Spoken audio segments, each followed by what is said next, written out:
যারা বিভিন্ন মাজার এবং খানকা শরীফে হামলা করে তারা সন্ত্রাসী এবং গুন্ডা, তাদেরকে চিহ্নিত করে আইনের আওতায় আনার দাবি জানিয়েছেন নাগরিক ঐক্যের সভাপতি মাহমুদুর রহমান মান্না। আজ জাতীয় প্রেস ক্লাবে বাংলাদেশ তরিকত পরিষদ আয়োজিত দেশব্যাপী বিভিন্ন মাজার খানকায় হামলা, ভাঙচুর, অগ্নিসংযোগ সহ বিভিন্ন মাহফিলে বাধা প্রদানের প্রতিবাদে আলোচনা সভায় এসব কথা বলেন তিনি। ওয়ালিদ সিদ্দিকের রিপোর্ট।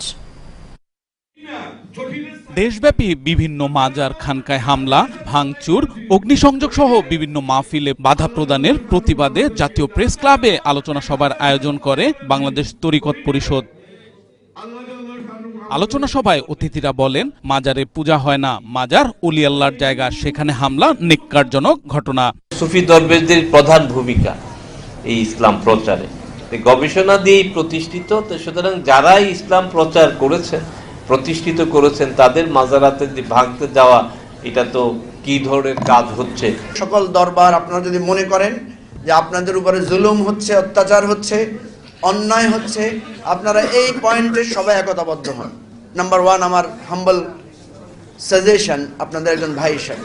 2 নাম্বার কথা হচ্ছে যে আপনারা আপনাদের জায়গা থেকে একটা আন্দোলনের রূপরেখা তৈরি করেন। অনুষ্ঠানে প্রধান অতিথির বক্তব্যে নাগরিক ঐক্যের সভাপতি মাহমুদুর রহমান মান্না বলেন, মাজারে হামলা করা মানে গুন্ডামি করা। মাজারগুলোতে যারা হামলা করেছে তাদের বিরুদ্ধে কঠোর ব্যবস্থা নেয়ার আহ্বান জানান তিনি। সুফিবাদে জ্ঞানের চর্চা হয়, এটার জন্য জ্ঞান চর্চার পথ এটার মধ্যে উন্মুক্ত থাকে। আমি বইটাই পড়ে যেটুকু বুঝেছিলাম, কিন্তু আপনি জ্ঞান চর্চার দরজাটাই বন্ধ করে দেবেন, তাহলে ধর্ম তো সত্যি সত্যি প্রতিষ্ঠিত হতে পারবে না।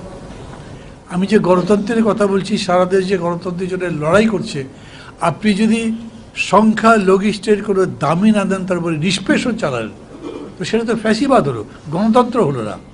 এ সময় বিভক্তি ভুলে সবাইকে এক হওয়ার আহ্বান জানান বক্তারা। এবং সেই ওয়ালিদ সিদ্দিকী, এশিয়ান টেলিভিশন, ঢাকা।